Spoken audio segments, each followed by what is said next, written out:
out of these top franchises, which one do you think is under the most pressure every year to win a championship? You know, the way I look at it is this. As you just laid out, all three have championships, the Lakers most recently. So you can kind of rule that out of a cause for necessity. If the Cowboys make it to the championship, to a lesser degree the Lakers, great. If they lose, still great. That team is going to continue growing in value year after year, frankly, regardless of what they do in the postseason, which, by the way, I think is one reason why they've been so inactive this offseason, much to our consternation. It doesn't seem to affect the unstoppable growth, not just of the NFL, but of that team in particular. Success financially as a business continues unabated. I think to a lesser extent that's true for the Lakers, whereas with the Yankees, I think they have the most to gain and potentially the most to lose from making it to a championship. Unlike the other two, it's not a hard-capped league. It's not a capped league, rather. So they need to continue growing financially, to continue spending. The draft doesn't matter as much. There is an onus on them and ownership to win every year that I think differentiates them from the other sports because of the nature of baseball and because of the nature of how those teams are built and how they contend. Go ahead, Perk. It's the Cowboys, okay? It's the Cowboys. It is. They are under the most pressure every single season to win a Super Bowl. Let's be real here. And they haven't won one since 1996. I was 12 years old. I'm 39 now. 95. Oh, 95. Super Bowl appearance, excuse me, since 1996. We know you know. Here's the thing. As a guy that live in Texas, that's all you hear about is the Cowboys. The Cowboys. This is our year. Every single year, this is our year. We're going to make it happen. We got Dak. We got Tony Romo. We had Dez Bryant. The list goes on. Oh, we got C.D. Lamb. He going to make it happen. We got Zeke Elliott. Still, no Super Bowls. Again, you come on here time and time again. I got to hear you every single Monday, especially Mondays, talk about who? The Dallas Cowboys. I know that No, they're... never that. No, never that. No, Never, it is that. never. It's all of that. No, Yeah, no. it's all of that. It's all of that. To the point Not me. when you call they fans roaches. You said that. That's true. That's true. they're That's under true. the most pressure. I mean, Jerry Jones, right? We talk about him so much because we feel like he should turn over the keys and put somebody in place to actually run the organization, but that's not going to happen. Again, the Cowboys are America's team, and they still haven't won a Super Bowl since 1995.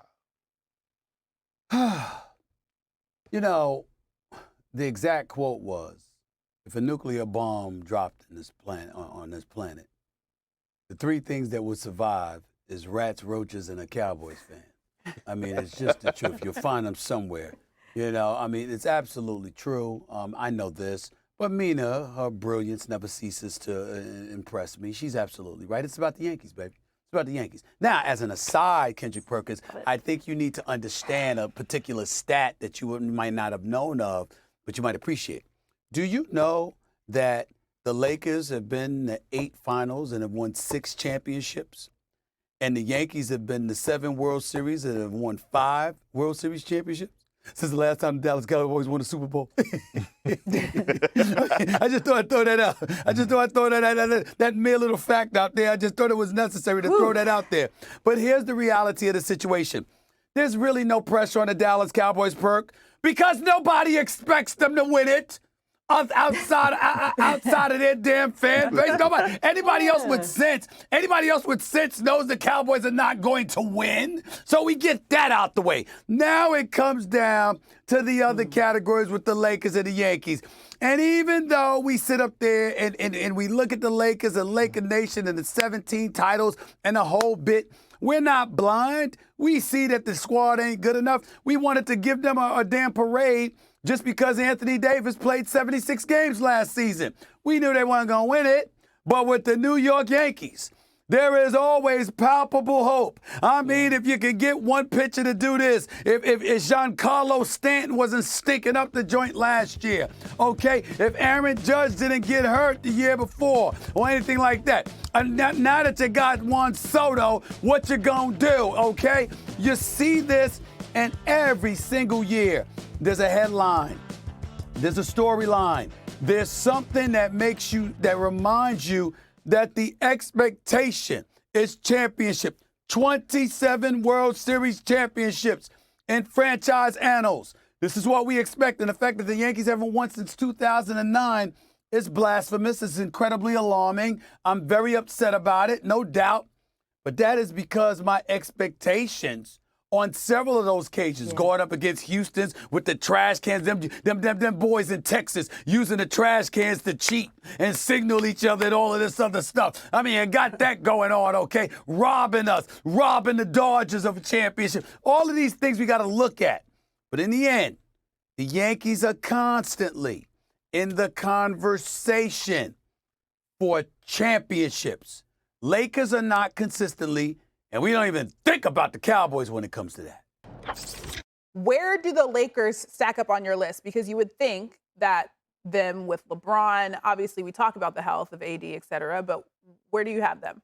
Oh, I mean, they're right there. And we're talking about this season. Look, right now, listen, anytime you have Anthony Davis and LeBron James on the same team, it's championship or bust. We're talking about the most historical franchise, one of the most historical franchises in sports, okay? And I understand our guy, J.J. Redick, he's a first-year head coach. This is his first time stepping into that seat. The Laker fans don't give a damn. Right. You got LeBron James and Anthony Davis. You're going to have to get it done. Yeah. But even the most homer Lakers fan wouldn't realistically argue that they should win next year. To Stephen A's point, of these three teams, the only team that really should win is the New York Yankees, the best team in the American League. They should win the championship this season. And Perk, I mean, you kind of made our point when you talked about the Cowboys. You said they're America's team. They should win. The fact that they're still America's team, despite, as Stephen A laid out, their track record in recent years, is why they're not under pressure. I think it's why Jerry Jones has taken such a lackadaisical approach to this offseason, because he doesn't have to spend big. They're still going to keep on rolling and growing. Hey, Mina, look, you're right. You could tell me the sky is green and the grass is blue. I don't want no smoke with Mina. I don't want no smoke with Mina. You're right. It's the Yankees. That's right. That's a very, very smart decision, Big Perk. Very smart decision.